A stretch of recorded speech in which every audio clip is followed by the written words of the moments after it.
Olá, seja bem-vindo à nossa quarta teleaula da disciplina de Análise Orientada a Objetos 1.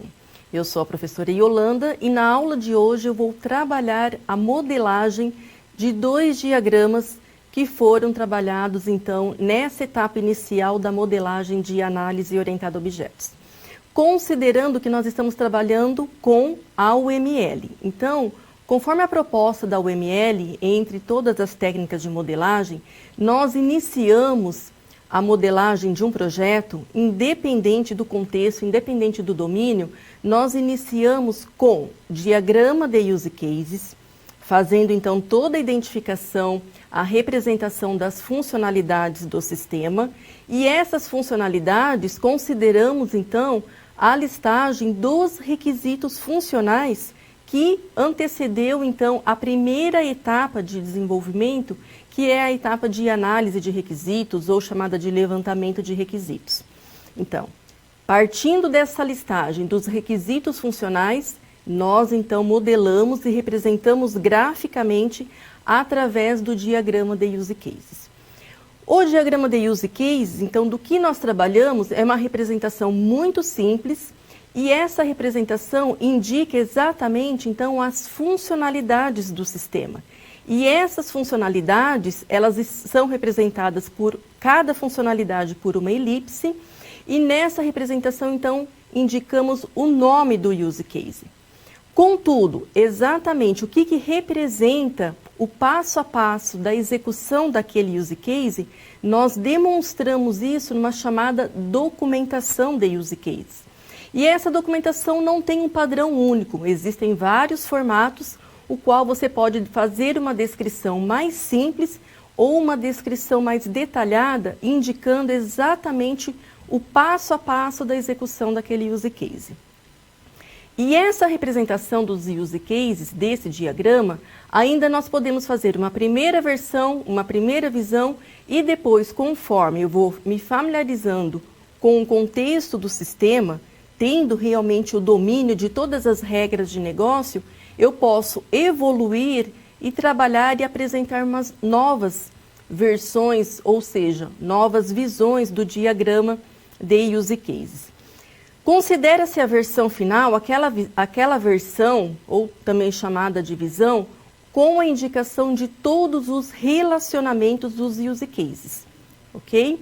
Então, considerando, eu tenho o meu diagrama de use cases, aí nós evoluímos para a segunda técnica de modelagem, que é o diagrama de classes.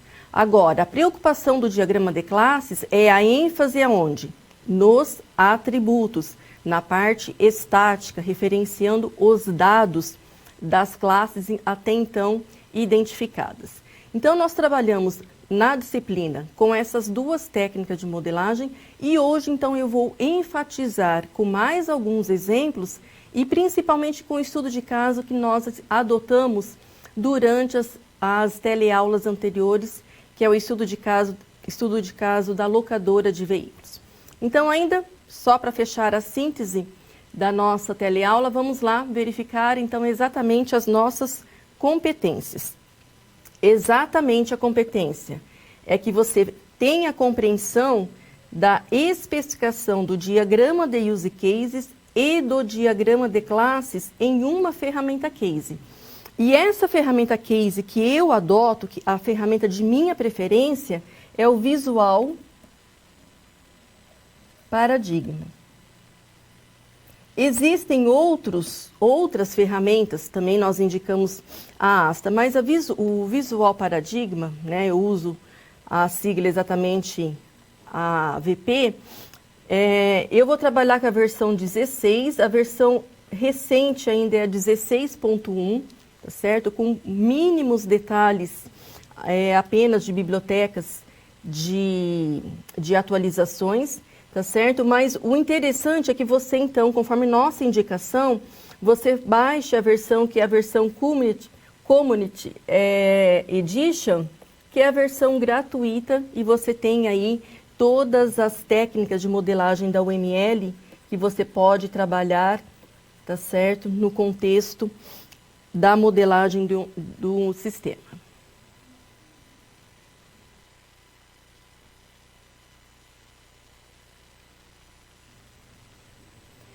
Trabalhando, então, com a primeira parte, considerando essa abstração dos use cases.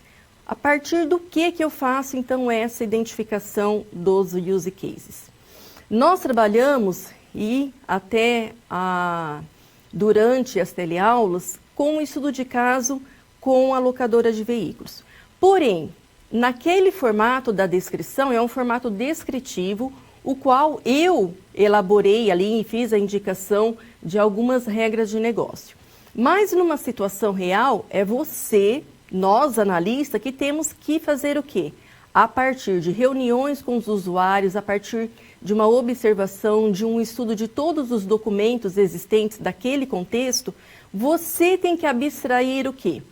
Todo o entendimento da situação daquele contexto, abstrair, então, o problema existente e propor a modelagem.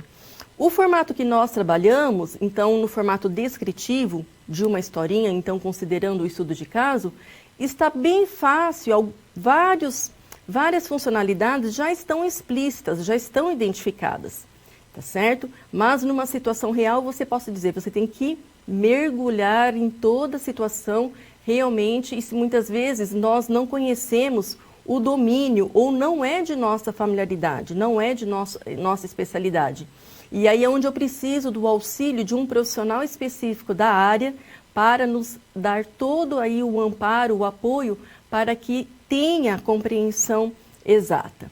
Então, vamos lá.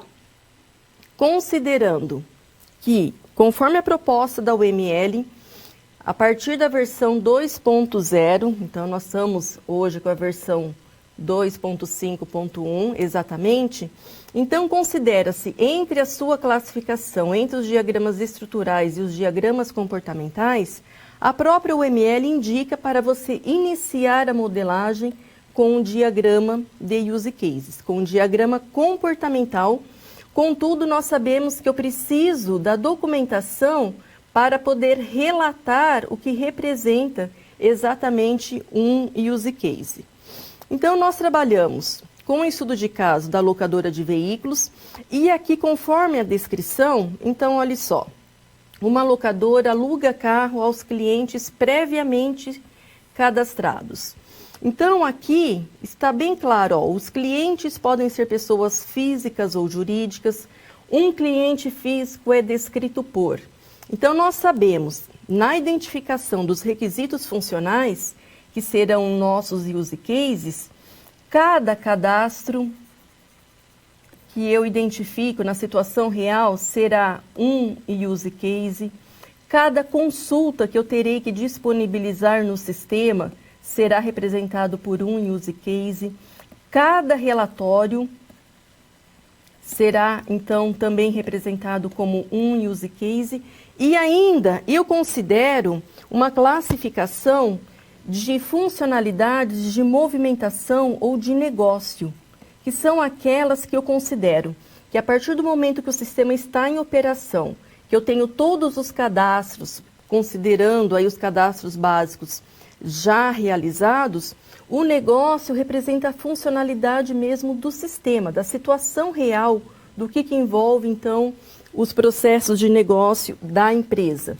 Nesse caso da locadora, o negócio em si refere-se à reserva, refere-se à locação do veículo ou aluguel e refere-se à devolução. E aí, no caso, os processos que envolvem a locação, devolução e assim por diante. Então, esses use cases que representam o negócio, a operação em si, o usual não é usar verbo cadastrar ou verbo manter. A indicação é usar verbo cadastrar ou manter para indicar os use cases de cadastro. Cadastrar ou manter. Se você analisar outros exemplos em livros, são os usuais. Então, a partir da descrição que você já conhece, tá certo? Então, agora eu vou aqui na ferramenta Case representar, só para exemplificar, eu já abri aqui um projeto Eu vou representar aqui, diagrama de use cases, diagrama de use case, exemplo 1, que eu vou chamar um modelo. Então, na verdade, eu estou pedindo para adicionar, eu quero um diagrama de use case, tá certo? Eu quero um diagrama em branco, porque a versão 16 ele já traz alguns domínios, alguns exemplos. É só dar OK, ele já vai disponibilizar aqui na lateral à esquerda toda a barra com a indicação de o repositório de todos os diagramas, tá certo? Então, eu pedi aqui um novo diagrama. Eu não vou representar nesse momento especificamente do diagrama do estudo de caso, mas só quero aqui ilustrar rapidamente que nós podemos representar aqui através do componente sistema. Não é obrigatório utilizar esse componente, mas eu posso representar para delimitar, representar aqui o contexto do domínio do sistema que eu estou trabalhando. Vou colocar aqui sistema de eventos de extensão, que foi também um que eu utilizei durante exemplos. Deixa eu já maximizar o zoom aqui um pouquinho para você acompanhar. Tá certo? Deixa eu só arrumar a acentuação. Então, sistema de eventos de extensão. Eu posso utilizar esse componente que representa a delimitação do contexto. Os atores, se você utilizar, os atores ficarão do lado externo. Então, só vou representar aqui 2 atores. Vou representar o ator coordenador nesse contexto. O coordenador é responsável, por exemplo, em fazer o quê? Cadastrar curso ou manter, vou usar o verbo manter, prefiro. Manter curso, tá certo? E manter, por exemplo, as turmas do curso. Manter turma. Então, você representa utilizando a ferramenta. Então, não é obrigatório, tá certo, representar essa delimitação do contexto, mas representando os atores ficam do lado externo. E aí, no caso, outros atores, então você vai compondo o seu diagrama. Vou representar aqui o ator aluno, que o aluno nesse contexto, então ele é o responsável em fornecer os seus dados para que ocorra o cadastramento, o seu próprio cadastro, então manter aluno. Aí aquela questão, professora, mas é ele que efetua o seu cadastro? O sistema pode estar sendo disponibilizado via web, então ele que vai realizar o seu cadastro, mas mesmo se não for na web, ele é o responsável, o próprio aluno, em fornecer e informar os seus dados. E esse mesmo ator aluno também, por exemplo, realiza inscrição. Eu vou chamar aqui de realizar inscrição mesmo. Realizar inscrição no evento. Certo? Então, realizar inscrição, você redimensiona e aí aqui você vai compondo e vai representando o seu diagrama de use cases. Agora, é aquela questão, dependendo do... Aumentar um pouquinho mais aqui o zoom. Dependendo do tamanho do sistema, tá certo? É fácil você representar aqui em um único diagrama. Dependendo do contexto do sistema, você tem muitos use cases. E aí, o que você precisa? Ter vários diagramas de use cases. Nesse caso, a sugestão é que você faça o quê? Aqui, entre os diagramas propostos pela UML, existe, então, um diagrama de pacotes. É uma forma de você modularizar, de fazer uma divisão. Então, por exemplo, nós poderíamos ter feito o quê? Aqui no diagrama, então, no repositório, que indica todos os diagramas, você pede um novo diagrama de pacotes. E eu poderia ter feito aqui, ó, diagrama de pacotes de use cases, e representar todos os cadastros, distinguir. E aí ter feito aquele diagrama aqui dentro, tá certo? Então, eu teria um diagrama de use case para os cadastros, Posso ter outro diagrama de pacotes. Então, diagrama refere-se a diagrama de use cases. Primeiro, diagrama de pacotes, mantendo a mesma nomenclatura, de use cases, de consultas. E aqui eu represento todas as consultas. Mesma coisa para relatórios. Só vou exemplificar uma consulta. Então, considerando que eu identifiquei, eu tenho aí 4 consultas. Uma consulta é o próprio ator aluno que pode fazer a interação com essa consulta. Então, o aluno, o elemento, já existe aqui no meu repositório. Eu faço o quê? Eu só trago ele, reutilizo ele aqui para a área. Mesma coisa, o ator coordenador.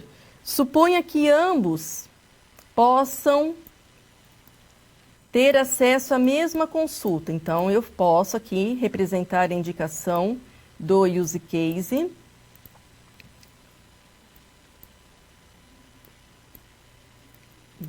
Deixa eu pegar a indicação do use case. Não está ativando. Então, deixa eu selecionar.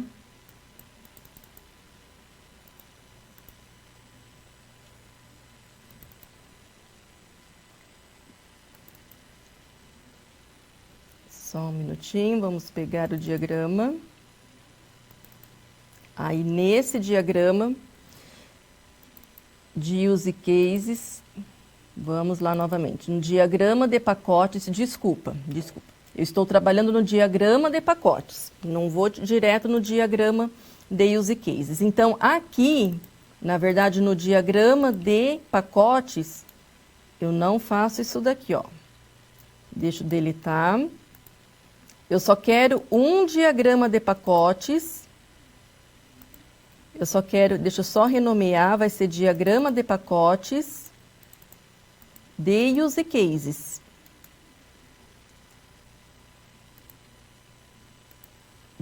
Mesma coisa, eu posso fazer isso para consultas. Diagrama de pacotes de use cases. E aqui eu represento os pacotes, ó. Eu vou ter um diagrama de use cases para cadastros. Eu vou ter... Deixa eu aumentar o zoom também. Depois, eu tenho cadastros. Eu tenho um outro pacote para representar diagrama de use case de relatórios. Posso ter um outro diagrama de pacotes correspondente às consultas. Poderia ter especificamente os de negócio. Agora sim, então, aqui no meu repositório, ele indicou 3 pacotes. E agora, dentro de cada pacote que eu represento, eu peço um novo diagrama, tá certo? Eu pediria aqui um novo diagrama, um subdiagrama, um novo, e desenharia aqui o diagrama de use cases de pacotes. Deixa eu só representar o de consultas, porque o primeiro eu não fiz aqui dentro. Então, dentro do pacote de consultas, eu quero um diagrama de use cases em branco que vai representar o quê? Os use cases de consultas. Então, aí eu sigo o mesmo procedimento anterior. Eu estou desenhando um diagrama de use case dentro do meu pacote de consultas. Eu já tenho o ator aluno, eu arrasto o ator, eu já tenho o elemento coordenador, tá certo? E agora sim, então, crio o use case a consultar o próprio cadastro de aluno, consultar aluno. Posso ter o outro use case, a outra consulta, consultar inscrição, para verificar o status da minha inscrição num evento. Certo? Então, considero que ambos terão acesso, interação com essa consulta. Então, eu faço o quê? Ligo os dois, posso ter aí os 2 atores interagindo com o use case, tá certo? Ou eu poderia criar aquela hierarquia de atores e aí sim relacionar, tendo um super ator e ter aí, no caso, então, apenas a associação direta com o superator. Então, aqui, essa questão, se você tem, só reforçando, é um diagrama pequeno, poucos use cases, então vale a pena direto você representar um único diagrama de use cases. Se você sabe que você terá muitos use cases, então você cria um diagrama de pacotes de use cases, tá certo? E depois, dentro de cada pacote, você faz a representação do diagrama de use cases correspondente. E aqui você faz depois a indicação da dependência entre esses pacotes. Considerando que aquele primeiro diagrama que eu representei, ele pertence ao pacote cadastros, quando eu for representar o diagrama de use case de relatórios ou de consultas, considera-se o quê? Considera-se que eu tenho a reutilização do ator que já foi representado no pacote cadastros. Então, por isso que eu indico a chamada dependência entre pacotes. Então, assim, eu vou o quê? Trabalhando a elaboração dos meus diagramas e na ferramenta Case, você percebeu que eu tenho lá como indicar e criar quantos diagramas você precisar. E então, eu posso representar um primeiro diagrama de use case, uma primeira visão, crio um outro diagrama, reutilizo os mesmos componentes e vou trabalhando com detalhamento e incluindo nas próximas visões, nas visões mais detalhadas, os relacionamentos. E com isso, então, você vai compondo aí até chegar na versão final.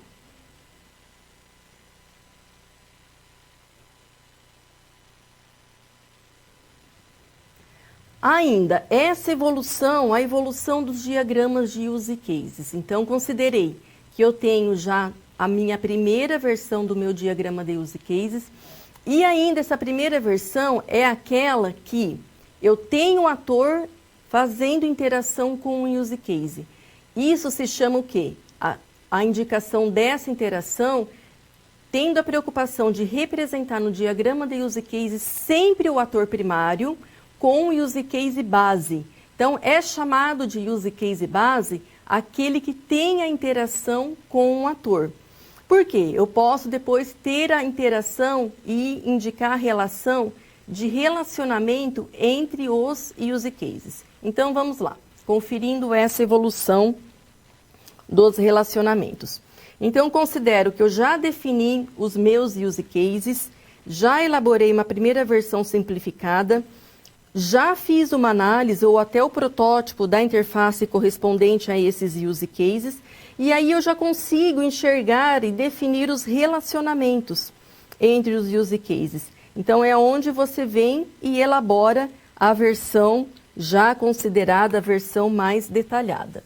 Então, voltando aqui para a nossa ferramenta, só para exemplificar os relacionamentos e lembrar, considerando o primeiro exemplo aqui dos use cases de cadastros, então suponha que eu tenho a necessidade nesse estudo de caso do controle de eventos, na realização da inscrição, eu vou considerar o quê?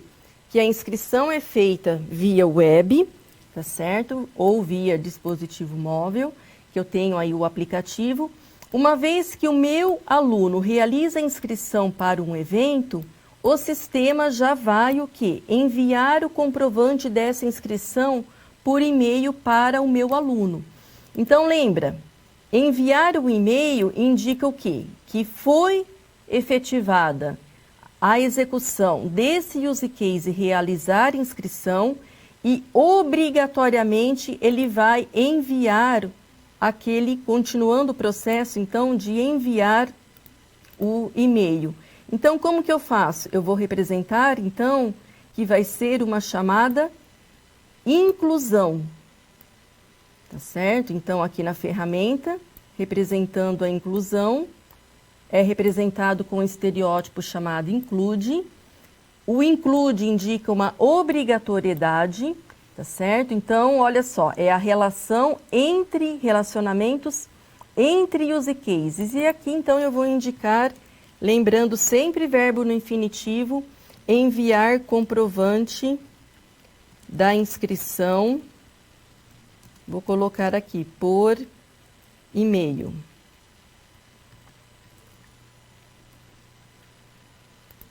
Vou só redimensionar o use case.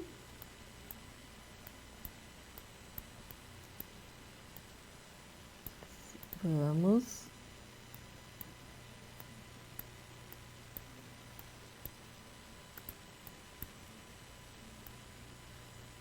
Depois aqui você vai ajeitando para aumentar aqui ou diminuir. Então, enviar comprovante por e-mail vai ser o include.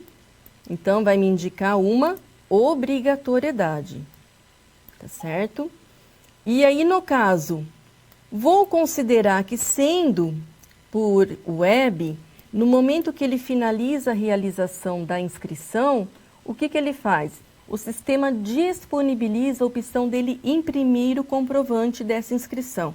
Mesma coisa que você faz uma compra online, que você também tem ali a opção de imprimir. Mas não é uma obrigatoriedade, tá certo? O meu ator-aluno, ele faz isso se ele quiser. Então, vai ser o quê? Um tipo de relacionamento do tipo extensão. E lembra, aqui a notação, a extensão é o use case estendido, que vai ser o imprimir comprovante. Imprimir comprovante de inscrição, tá certo? Ele vai o quê? Indicar para a base. O comprovante, então, ele envia, não é de preenchimento obrigatório. Agora, então, do meu use case que eu estou estendendo para a base. Nesse caso, aqui na ferramenta Case, ele indica que essa indicação, ele divide o use case base. Se você não quiser, a ferramenta tem aqui as várias formas de representação. Eu não quero representar indicação que ele chama de points, de mostrar a extensão, só quero o nome do use case, então é só você desativar, tá certo? Então, com isso, eu posso, fazer isso numa outra cópia do meu diagrama de use case, ter pedido um novo diagrama aqui no repositório, copio os elementos e depois eu represento aqui os relacionamentos. Se forem poucos relacionamentos, você pode até representar e trabalhar na mesma visão. Agora, se forem muitos relacionamentos, às vezes o seu diagrama vai ficar poluído. Por isso que eu aconselho ir trabalhando e refinando e fazendo várias visões. Uma outra opção válida também, suponha que eu tenho um use case que vai ter muitos relacionamentos. Eu posso, então, abrir aqui um diagrama de use cases e representar só aquela funcionalidade com todas as relações existentes que forem definidas aí considerando as regras de negócios, ok? Então, com isso, nós fechamos a representação do diagrama de use cases e seus relacionamentos.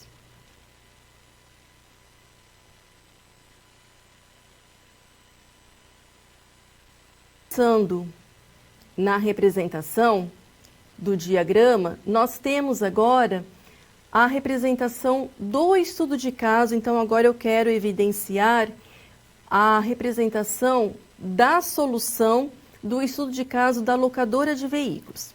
Então, eu vou representar aqui a versão simplificada e depois já uma versão que podemos dizer ali depois, no outro momento, uma versão mais detalhada. Então, vamos lá, conferindo. Então, olha só, aqui nessa representação que eu trouxe aqui nos slides para você, na verdade faltou um use case, que quando eu fiz aqui a impressão, ele estava em outro pacote, tá certo? Mas lembrando, nós temos então dois atores, e esses dois atores foram indicados aqui, na verdade, existe a pessoa cliente físico e cliente jurídico. Eu preferi representar uma generalização do ator cliente, então ambos fazem a interação e informam seus dados para cadastrar, ocorra o cadastro do seu cadastro pessoal. O cliente também pode fazer o quê? Realizar reserva, então o que falta aqui é reservar veículo, porque estava indicado já essa funcionalidade na descrição. O cliente, seja físico ou jurídico, eles podem o quê? Alugar o veículo. Lá na descrição já estava claro que após o aluguel, o sistema já vai emitir o contrato obrigatoriamente. Então, sendo ali uma situação que representa a continuidade de um processo, eu represento já esse relacionamento. E por que eu não poderia considerar, então, um único use case? Porque aqui é uma funcionalidade que vai estar o quê? Em tela. Ali que o usuário, que o cliente vai estar interagindo. Aqui é um papel, é emissão de um documento. Então, é uma outra funcionalidade. O meu cliente ainda pode, no outro momento, devolver o veículo. E nessa devolução do veículo, ele realiza o pagamento e é emitido o recibo. Eu poderia o quê? Nessa primeira versão, eu considerei que o pagamento está implícito aqui, que é a realização do pagamento. Mas depois nós podemos analisar um pouco mais e verificar se não vale a pena realmente abrir uma outra funcionalidade, pensando na facilidade ali para o meu usuário operar o sistema, devolver o veículo seria uma situação e uma outra tela só para registrar o pagamento. Então, na versão detalhada, eu abri aqui esse outro use case. E mesma coisa, emitir o recibo.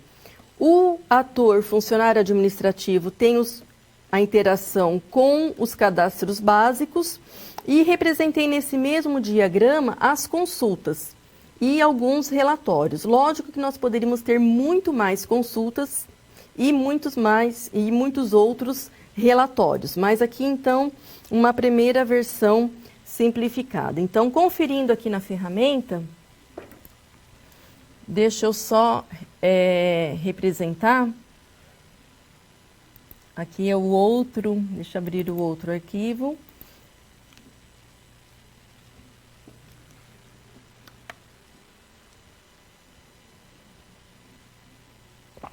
Então, olha só. Então, aqui na ferramenta, eu tenho... Aqui, na verdade, ó, quando eu fiz a modelagem, eu dividi em pacotes, tá certo? Eu dividi em alguns pacotes, fiz uma versão aqui representando o todo, que é essa versão que consta ali no slide, tá certo? Com as consultas e com alguns relatórios. Porém, depois eu fiz também a divisão aqui por pacotes, tá certo? Então, eu fiz aqui uma versão completa, mas o ideal aqui é trabalhar com um diagrama de pacotes, tá certo? Então, essa versão posso considerar aí uma versão simplificada. E lembra que, então, o diagrama de use case, ele traz aqui essa versão com o nome do use case. O que eu posso fazer? Aqui na ferramenta Case, se você clicar com o botão direito e abrir aqui a especificação do componente, do elemento, isso praticamente em qualquer ferramenta. Olha aqui, ele tem uma seção de descrição. Lembra a descrição, então, que é a documentação do use case? Se você quiser, você já pode indicar aqui, você já pode fazer a própria descrição aqui. Porque nós temos aqui pouco tempo, eu vou aproveitar aqui a descrição, que praticamente eu tenho ela bem próxima, mesmo que não seja exatamente, mas só para representar. Aqui eu tenho pronta o cadastrar cliente naquele formato, então, de cenário principal, ou curso normal e curso alternativo. Eu vou copiar aqui e vou abrir aqui na ferramenta, ó. Então, é do manter cliente. Então, eu vou trazer aqui a descrição. Ó. Tá certo? Então, eu posso, aqui no meu próprio use case, para cada use case, eu faço, então, a documentação do use case. Então, curso normal ou cenário principal, então, ó, cliente solicita seu cadastro, sistema exibe o cadastro do cliente, cliente informa seu CPF. Então, essa descrição, eu fiz a cópia, não seria exatamente a mesma, tá certo? Mas só para você ter uma noção. Lógico que nós teríamos que conferir e fazer aqui as adequações que seriam coerentes ao contexto. Então, é uma forma que eu já faço o quê? Eu já faço na própria ferramenta Case, na representação do use case, eu tenho aqui a opção, então, de já fazer a descrição. E ele te oferece aqui na própria ferramenta Case vários componentes, aqui vários recursos para você até fazer a formatação que fique aqui bem legível do seu use case. Então, com isso, nós fechamos essa revisão dessa modelagem dos use cases. Então, o essencial, representação do diagrama de use case base, que eu considero a primeira versão, o qual eu tenho que representar a interação de ator com o use case, e aí depois eu posso já ir refinando, indicando os relacionamentos, e nada melhor do que representar o protótipo da interface, para você saber aonde, quando que eu tenho que estabelecer relacionamento. Não quer dizer que tem que ter relacionamento entre use cases. É você, pensando na execução do sistema, abre uma funcionalidade, pensa lá você executando. Ah, terminou essa funcionalidade, a execução dela, eu posso chamar outra? Então, vou indicar o relacionamento. Ou, em algum momento, ao finalizar, vai ser disparado algum processo automático, obrigatório? É a indicação de um relacionamento. E aí, por fim, nós complementamos o diagrama de use cases com a documentação do use case.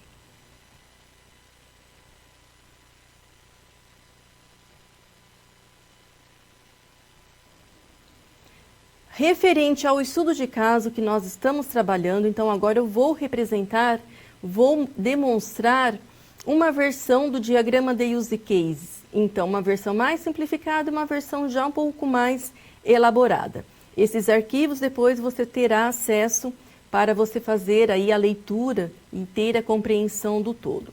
Então, vamos lá, conferindo.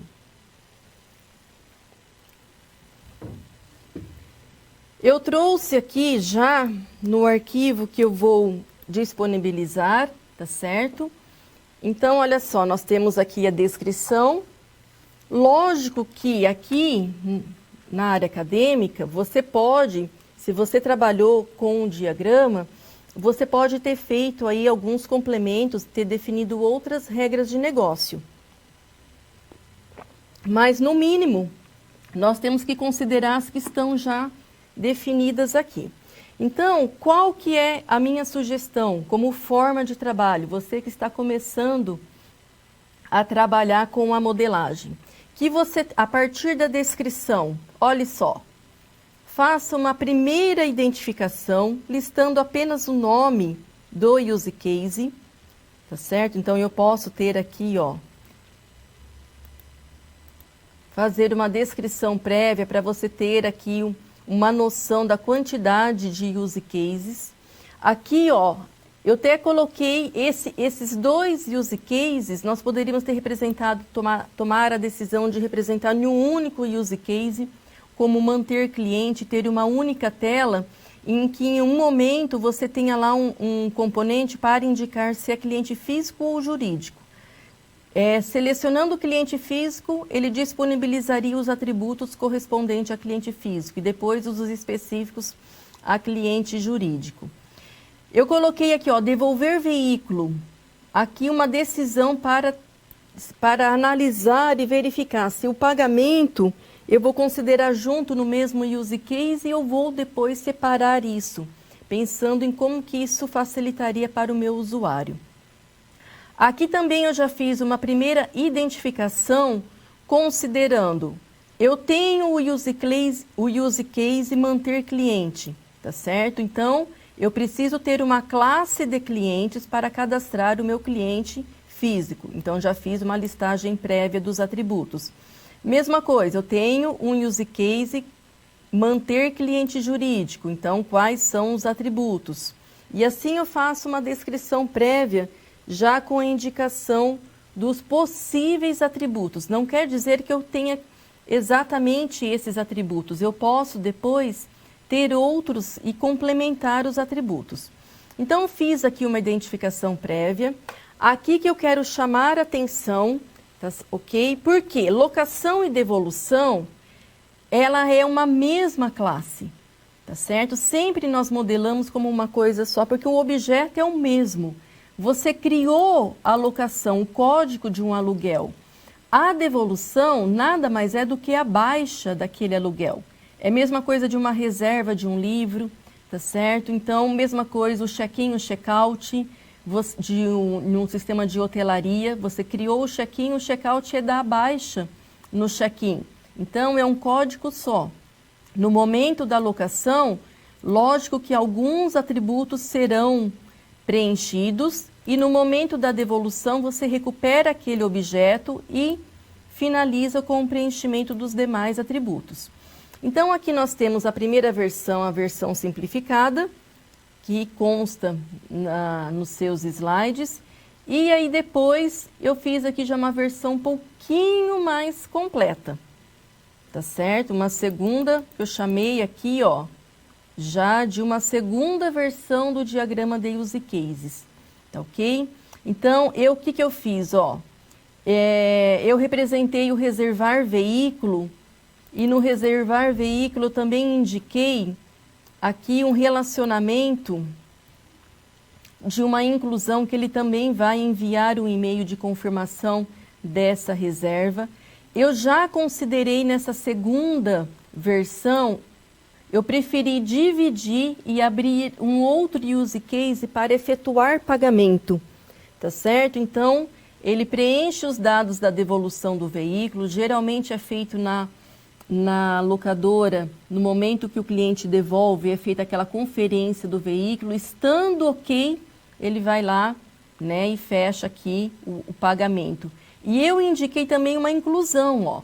Então, uma vez que ele devolveu, ele já vai chamar essa funcionalidade de efetuar pagamento. De efetuar pagamento, eu considerei dois tipos: registrar pagamento à vista e registrar e lançar contas a receber. Registrar pagamento à vista é porque já vai alimentar o caixa e contas a receber, então ele vai gerar ali contas a receber e aí vem aquela questão de pagamento em cartão, de crédito e assim por diante. Ambos, uma vez que efetua o pagamento, aí sim que ele vai emitir o recibo, tá certo? E o funcionário, indiquei aqui mais algumas funcionalidades para a interação com o funcionário administrativo, por exemplo, baixar contas a receber. Os demais use cases praticamente são os mesmos, tá certo? Aqui eu mudei o nome, mas era até melhor manter o mesmo, emitir contrato do que termo de aluguel. É realmente um contrato, tá certo? Mas é o mesmo use case. Eu representei, então, olha só, ainda no mesmo diagrama, mas considera-se que o ideal, perceba que ele já está aumentando e com certeza eu teria aqui outros relacionamentos, começa a ficar a interpretação, a leitura desse diagrama, você minimizando muito o tamanho aqui dos use cases, fica ruim. Então, por isso que é melhor dividir em pacotes. E depois nessa versão eu preferi abrir outros use cases de outros cadastros, além do país. Na primeira versão eu coloquei só manter país, tá certo? Depois, analisando melhor o contexto, eu preferi cadastrar estado e cadastrar cidade, como cadastros separados, tá certo? Lógico, sendo do país Brasil, a gente aproveita a base de dados do correio, tá certo? Mas sendo numa locadora de veículos, se depara com clientes estrangeiros e aí vale a pena, então, manter esses cadastrinhos separados.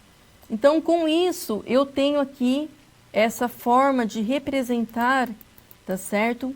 Uma primeira versão, e aí conforme eu vou evoluindo, então como que esse trabalho de evolução que é natural, e isso que é uma característica do processo unificado, trabalhar as chamadas iterações, tá certo? E nessas iterações eu já poderia ter definido um use case, já ter definido toda a classe de objetos que aquele use case vai manipular e já poderia implementar, já poderia mostrar isso, validar isso para o meu usuário e com isso tendo iterações, posso dizer, algumas versões do meu sistema. Lógico que, se você considerar que eu vou trabalhando com essas versões do meu sistema, então eu posso ter uma primeira visão, apresentar depois a segunda versão, até a versão final de um diagrama. Agora, o que você não pode é ter uma única versão, tá certo? E porventura, se você identificou a necessidade de uma nova funcionalidade, você não complementar e ficar por aquela versão, tá certo? E aí só complementar no diagrama de classes, por exemplo. Aí você vai ter o quê? Vai gerar inconsistência na sua documentação.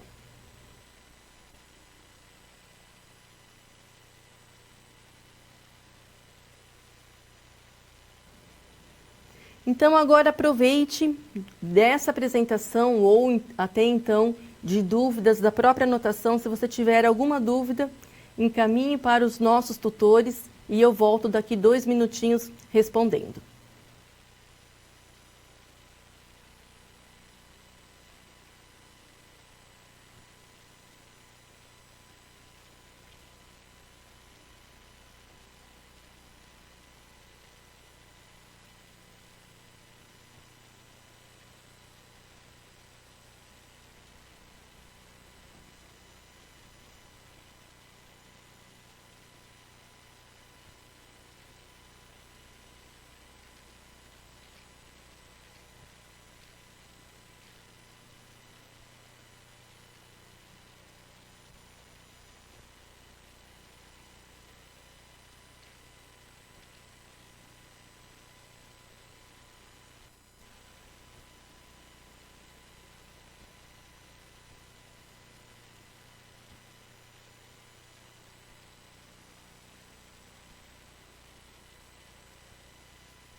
Olá, retornando. Então, não temos uma dúvida direta sobre o diagrama de use case, mas vou responder até então parcialmente. Então, os alunos do Polo de Porto Velho perguntam: o que é encapsulamento e como um encapsulamento pode ser identificado? O encapsulamento, esse princípio de encapsulamento, que é uma característica forte da programação orientada a objetos, é a proteção de um objeto. Na verdade, é a proteção de uma classe, que você priva aquela classe que apenas as próprias operações da própria classe conseguem manipular os objetos daquela classe, tá certo? Então, é uma proteção, é uma cápsula que você cria na classe. Para que isso? Para que você crie componentes, a partir daquela classe você crie componentes, tá certo? E você possa reutilizar em outros programas, em outros sistemas, tá certo? Por exemplo, eu poderia criar uma classe, a minha classe cliente, padrão, com dados pessoais que são comuns a um cliente, e eu encapsulo essa classe. Eu vou fazer o quê? Eu vou criar dela uma proteção, definindo que tanto seus atributos como as operações são de visibilidade privada, tá certo? Depois eu vou representar como que a gente indica isso na modelagem, mas definir, depois criar esse encapsulamento, é na implementação que eu encapsulo ela, tá certo? Porém, na modelagem eu vou ter que indicar que tanto atributos como operações têm ali definidos como sendo privados. E aí, no caso, eu criei esse componente, eu encapsulei a classe cliente, eu posso fazer o quê? Em um outro sistema, eu não vou criar novamente, implementar tudo de novo. O cliente está pronto. Eu só reutilizo, tá certo? Então, eu criei, já fiz aí uma proteção da minha classe, os quais as próprias operações que podem manipular o objeto. Deixa eu verificar se tem mais alguma dúvida. Temos lá, dentro do caso de uso, o que seria dependência de pacotes? Então, não é dentro do caso de uso. Então, o pacote, aqui eu realmente posso ter feito ali, confundido vocês. Eu comecei criando o diagrama e depois eu fui para pacotes. Então, imagine assim, você já tem a definição dos seus use cases. A partir da identificação dos requisitos, suponha que você tenha lá 150 requisitos funcionais no seu sistema. Você não vai conseguir representar em um único diagrama de use cases os 150 use cases, porque para cada requisito funcional eu represento um use case. E é o momento que nós temos que dividir o sistema, categorizar. Então isso é comum, tá certo? Porque sistemas organizacionais são sistemas grandes. E aí nós fazemos então a divisão dessa categorização dos use cases por pacotes. Então, na verdade, eu faço como aquela representação que depois eu demonstrei. Uma classificação, uma categorização básica é criar pacote cadastro, pacote consultas, pacote relatórios e pacote negócio. Aí sim, então, primeiro eu crio o meu diagrama de pacotes, tá certo? Que são aquelas figurinhas básicas de uma pastinha. E dentro de cada pasta, dentro de cada pacote, que eu vou lá e monto o diagrama correspondente daquela categoria. Todo o diagrama, então, de use case referente aos cadastros. Vou lá depois, dentro do pacote consultas, e represento os use cases referentes a consultas. Mesma coisa relatório, mesma coisa negócios. Depois eu volto para o meu diagrama de pacotes e simplesmente, para fechar a representação dele, que é muito simples, eu estabeleço a dependência, o chamado relacionamento de dependência. É indicar qual pacote depende de qual outro pacote.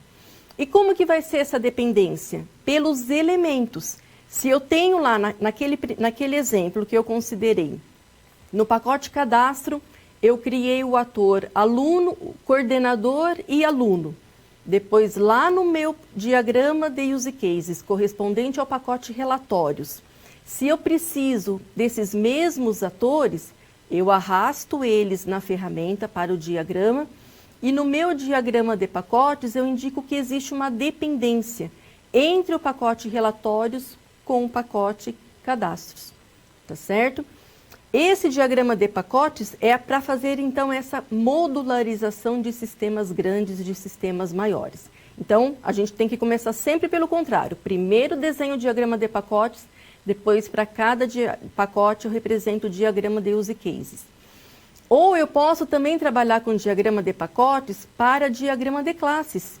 Também eu posso ter muitas classes, tá certo? Então, eu também modularizo, faço a divisão em pacotes e para cada pacote eu crio um diagrama de classes. E aí, nos diagramas que eu preciso reutilizar uma classe de um pacote, eu venho, represento ela no outro diagrama, estabeleço o relacionamento normal, tá certo? Vou representar isso, vou exemplificar isso agora, tá ok? Vamos lá, se tem mais uma dúvida. Qual o melhor processo para identificar com maior facilidade os relacionamentos include e extende? A melhor indicação é desenhar o protótipo da interface. Não tem assim, com a prática, você já consegue identificar. Mas no primeiro momento, eu indico o protótipo da interface. Por quê? Alguns includes, a relação, estabelecendo o relacionamento de inclusão, é fácil identificar. Porque a inclusão representa a obrigatoriedade.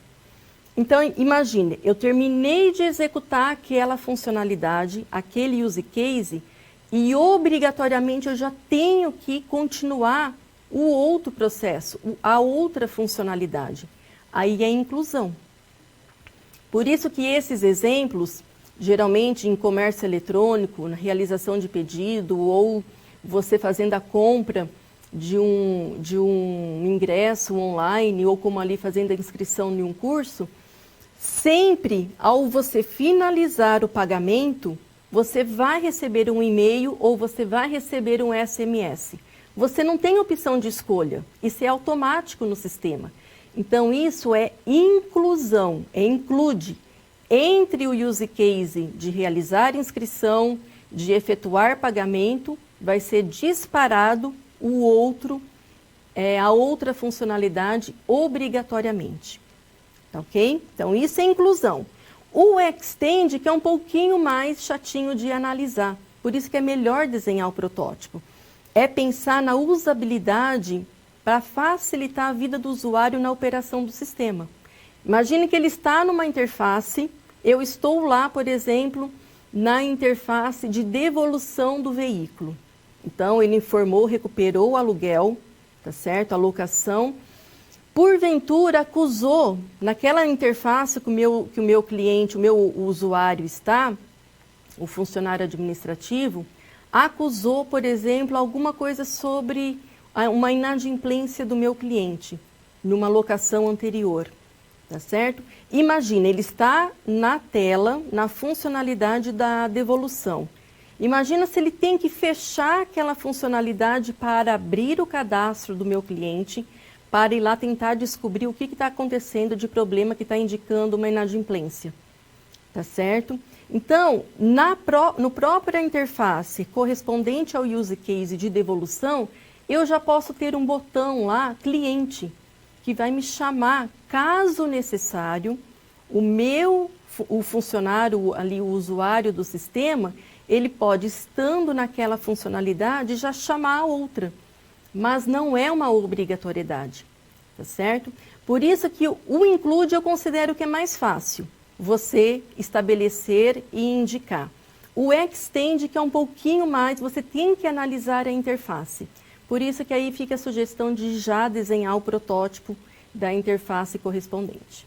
Ok? Espero aí ter respondido as dúvidas até então, tá certo? Indicadas. Obrigada e vamos lá. Continuando.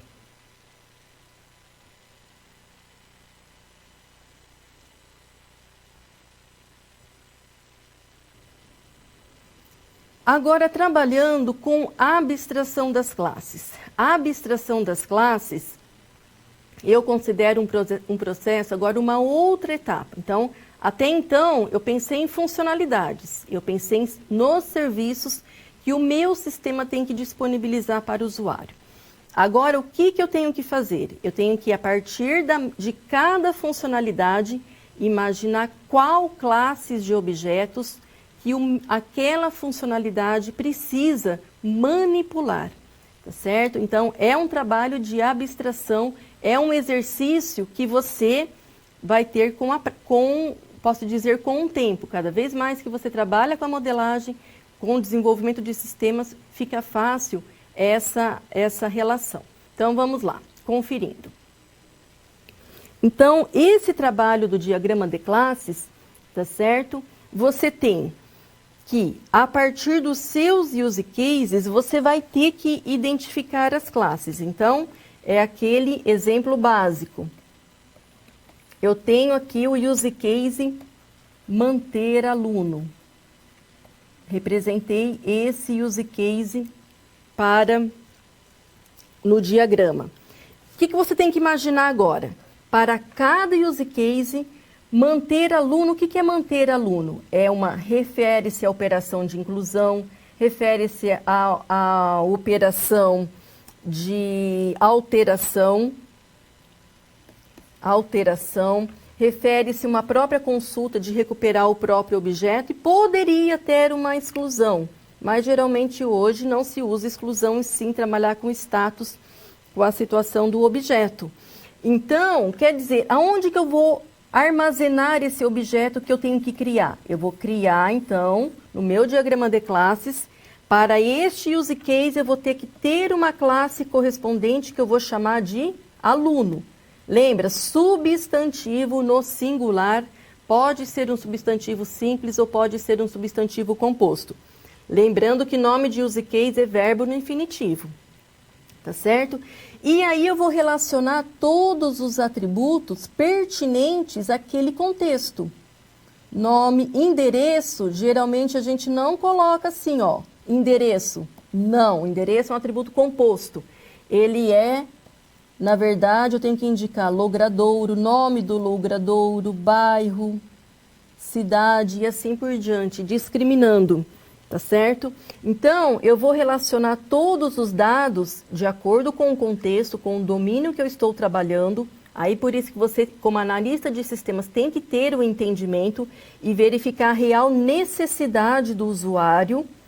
Tá certo? Porque se é aluno, às vezes para um outro contexto de um sistema de pós-graduação, às vezes não há necessidade de alguns atributos. Então, sempre preocupado com o contexto e com o papel que aquela pessoa está assumindo no domínio.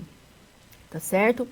Lembra que data e idade, geralmente é muito difícil o contexto do sistema. Idade não se armazena a data de nascimento.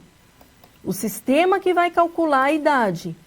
Tá certo? Então, essa situação você tem que conhecer aí, no caso, e fazer essa análise.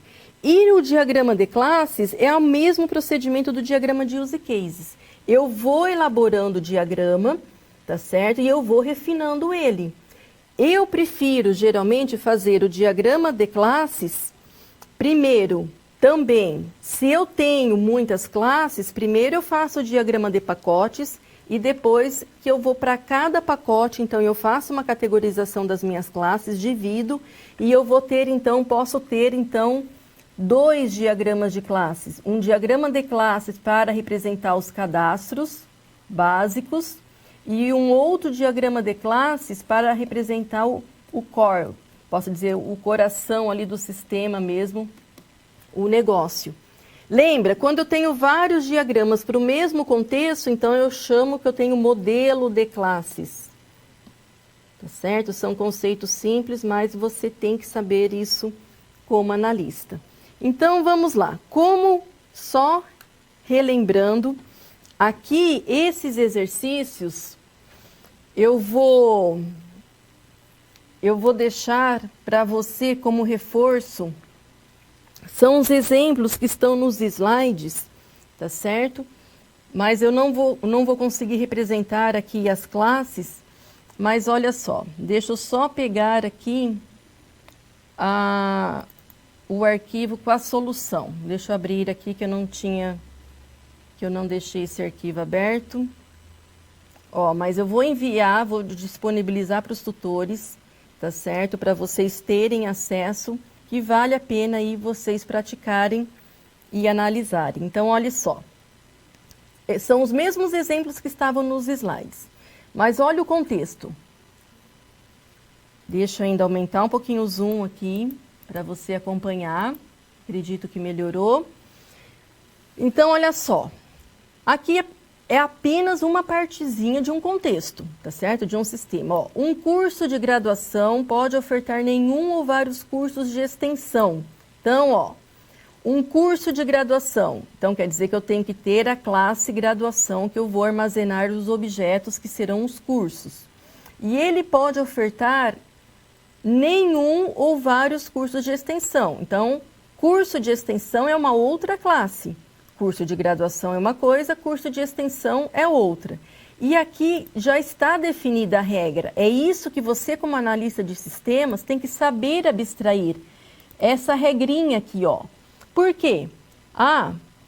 Suponha, então, que um curso de extensão, aqui está, ó, e um curso de extensão é ofertado por um ou vários cursos de graduação. Vamos supor que na sua instituição, na instituição que estou desenvolvendo o sistema, a regra seja que para cada curso de extensão, ele só pode ser oferecido por um curso de graduação. Se a regra for sempre essa, não poderia ser muitos, tá certo? Deveria ser só um aqui. Então, nesse caso, é uma associação binária que eu tenho que estabelecer entre a classe graduação e entre a classe curso de extensão. Depois, um curso de extensão tem que ter no mínimo um professor. Um curso de extensão tem que ter no mínimo um professor. Mas pode ter vários. Para o mesmo curso de extensão, vamos supor, o curso de extensão de desenvolvimento ágil de software pode ser oferecido do curso de ADS, pode ser ministrado pela professora Yolanda e pode ser ministrado pelo professor Marco. Então, ó, o mesmo curso sendo ministrado por mais de, no mínimo, um ou no máximo, vários professores. Lembra que o asterisco representa muitos. E eu, como professor, eu posso também ministrar nenhum ou muitos cursos de extensão. Ainda, sendo um curso de extensão ministrado por mais de um professor, é importante saber a data de início e fim que cada professor ministrará o curso de extensão. Então, a forma que eu tenho de modelar isso é abrir a chamada classe associativa, representar essa associação aqui, ó, pontilhada. Entre as duas, eu puxo a chamada associativa. Obrigatoriamente, na representação de uma classe associativa, tem que ter no mínimo um atributo, senão não é classe associativa. Por quê? Ela só surgiu da necessidade de você ter atributos que são o quê? Dessa combinação de curso de extensão e professor. Eles não existem só para curso de extensão ou só para professor. Esses dois atributos, data de início e data de término, dependem de ambos os objetos aqui. Por isso que é uma representação de classe associativa. E ainda indica-se que eu posso criar o objeto curso de extensão, eu posso no outro momento criar e cadastrar o professor e depois fazer a relação de participação. Não precisa estar junto entre as classes referenciadas. E o outro exemplo que eu quero reforçar é a agregação, que lembra que tem de dois tipos, agregação e composição. Que a composição é um tipo especial de agregação. Então, olha só, um outro exemplo. Todo orçamento é de um cliente. Então, quer dizer que eu tenho que ter a minha classe cliente para armazenar os meus objetos cliente. No diagrama de use case, eu teria lá o use case manter cliente. Sendo que, e todo orçamento, como que nós modelamos orçamento, pedido, nota fiscal de entrada, nota fiscal de saída?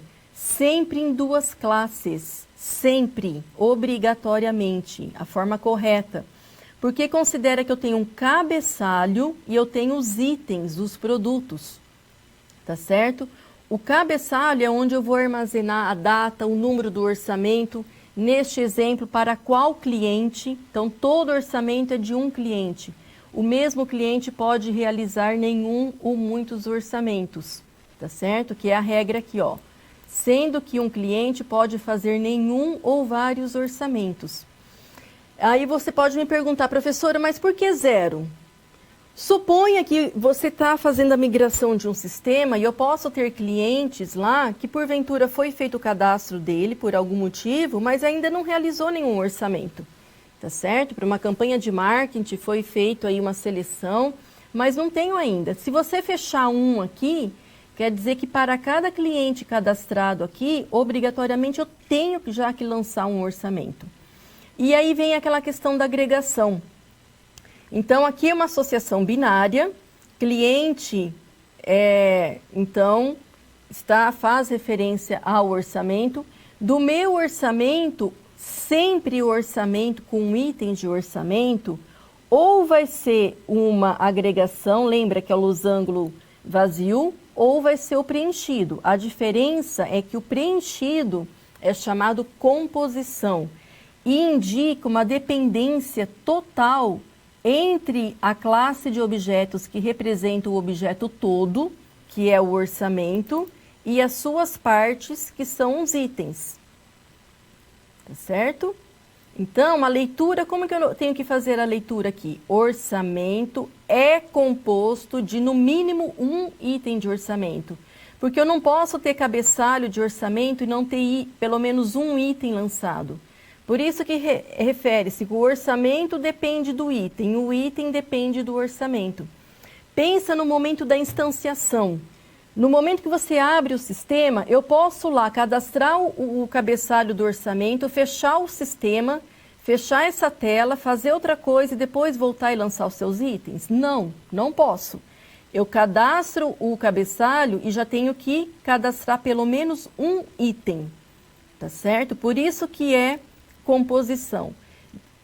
Diferente da agregação. A agregação indica a dependência geralmente de um dos lados, do todo para a parte ou da parte para o todo. É o caso, por exemplo, clássico de país com estado, estado com cidade.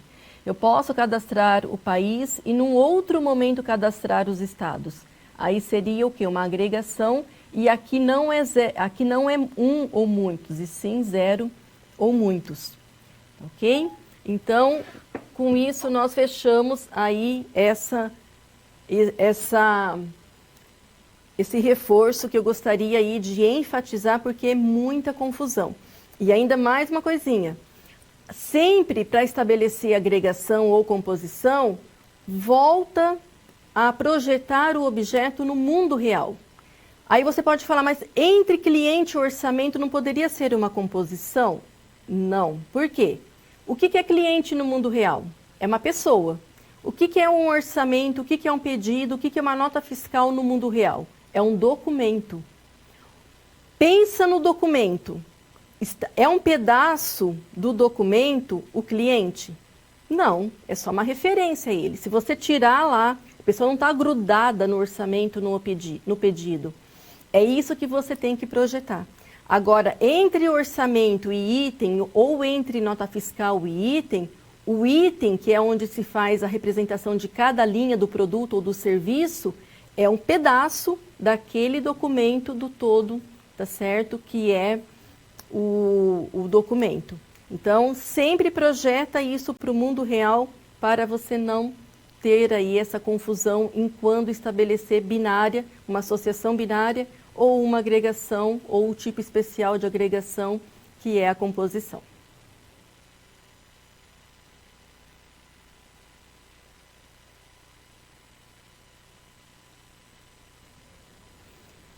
E fazendo a elaboração agora do diagrama de classes. Então, eu vou representar o diagrama de classes agora, então, considerando o nosso estudo de caso da locadora de veículos, uma primeira versão e depois uma versão um pouco mais elaborada.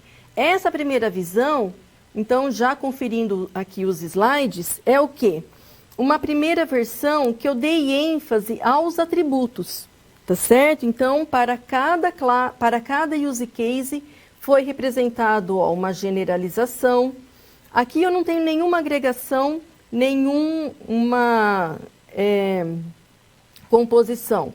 Eu não posso falar que país é composto de pessoas, tá certo? Lembra, país é um território, é algo físico, não está grudado nele a pessoa. tá certo? Diferente de pensar de país com estado. Aí sim, se eu tirar aqui, vai ficar faltando um estado, uma parte do país. Então, eu posso, no primeiro momento, me atentar aqui aos atributos, tá certo? E essa aqui que é a indicação, ó, na frente de cada atributo ou operação, tem aqui a representação se é privada ou se é pública, que no caso que vai definir o encapsulamento. No caso sempre de generalização, a superclasse fica com visibilidade privada, tá certo? Porque quem tem acesso é apenas os objetos das subclasses que têm a visibilidade pública, ok? Vamos só verificar aqui mais um exemplo na ferramenta Case. Então, na ferramenta Case, deixa eu abrir novamente aqui o nosso exemplo da locadora.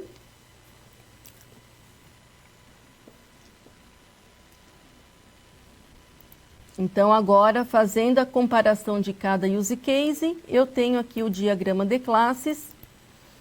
O diagrama de classes, então, ele me traz... Aqui eu não suprimi, ele está completo com atributos e operações. Na representação dos slides eu suprimi, tá certo? Para ficar mais fácil a leitura. Então, para cada operação, eu tenho que definir aqui, para cada atributo, a seção dos atributos, eu tenho que definir aqui a visibilidade. As operações, por padrão, por default, elas são já a visibilidade pública, e o tracinho que representa a visibilidade privada. E desculpa, aqui na representação da classe, da superclasse, é protegida, tá certo? Eu defino isso sempre abrindo as propriedades aqui da minha classe.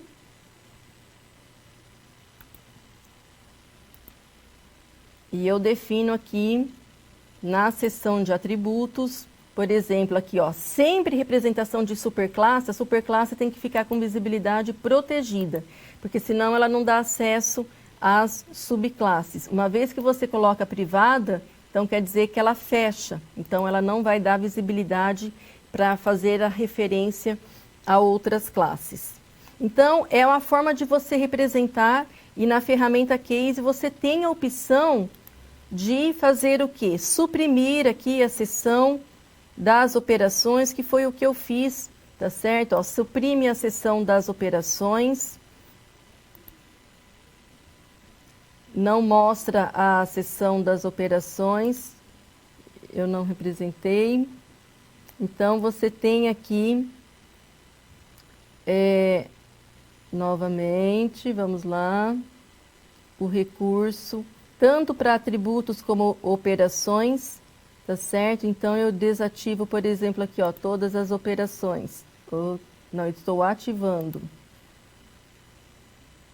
Tá certo? Mas você tem aqui a forma de minimizar, na verdade, aqui, ocultar as operações, ó. Então, eu posso fazer isso para cada classe, e aí eu tenho aí várias formas de imprimir, de fazer a impressão. Ok, deixa eu voltar aqui das operações, mostrar todas as operações, tá certo? Então, no primeiro momento, eu dou atenção aos atributos, e no outro momento, então, eu posso fazer o quê? Para cada atributo, toda classe tem que ter, se refere-se a um cadastro, então ela vai ter que ter operação de inclusão, alteração, exclusão. Para cada atributo que eu defini, eu tenho que analisar. Há necessidade de validação? Se há necessidade, vou ter que indicar uma operação.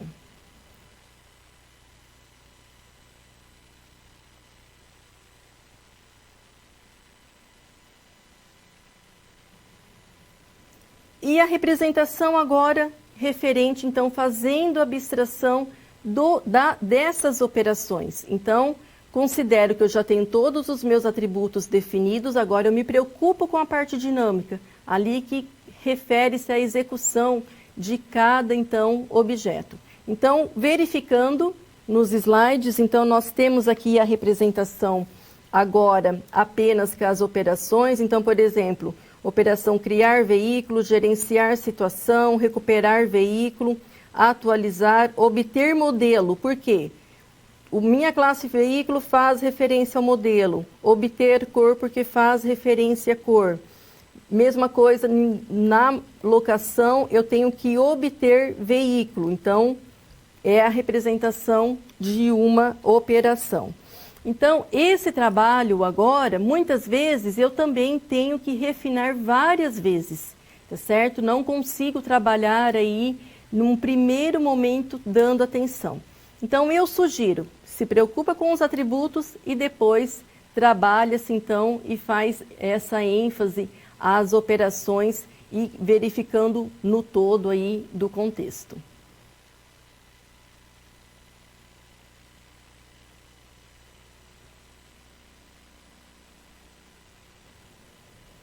E para fechar, vamos só conferir também a versão simplificada, é uma versão um pouquinho mais detalhada do estudo de caso da locadora de veículos. Na ferramenta, então, conforme também eu vou disponibilizar, vou abrir aqui o arquivo que é mais rápido. Então, eu fiz a listagem dos atributos, tá certo? E aí depois eu fiz a representação aqui num único diagrama, com todas as classes, sempre analisando. Se eu tenho o use case, eu tenho que ter a classe para manipular o objeto. E aí depois, olhe só, eu fiz aqui numa outra versão do diagrama, o que eu acrescentei? Acrescentei aqui a classe, na minha classe locação, reserva, eu fiz aqui um outro pacote separado, já para tratar também a parte do pagamento, que na primeira versão eu não tinha feito, tá certo? Então, a minha classe locação e devolução, trabalhando por pacotes, eu faço a necessidade de referência de um objeto, por exemplo, de um outro pacote, de um diagrama que foi representado em um outro pacote. Eu represento essa classe, só que eu faço a omissão dos atributos e operações, apenas para indicar e estabelecer aqui as associações, tá certo? E aí, então, ó, de locação, ele gerou para pagamento à vista, já faz o lançamento no caixa. Para pagamento parcelado, gerou contas a receber. O contas a receber, por sua vez, também tem itens, porque pode ter as suas parcelas, tá certo? Então, eu fiz essa representação em um outro pacote. Então, a versão final, ela ficou como? A versão final, já trabalhando em duas visões com diagrama de classes, uma versão mais simplificada e uma versão já mais refinada, completa, e aí tendo a necessidade de fazer a divisão em pacotes. Então, muito obrigada pela sua atenção e espero revê-los até em uma outra disciplina.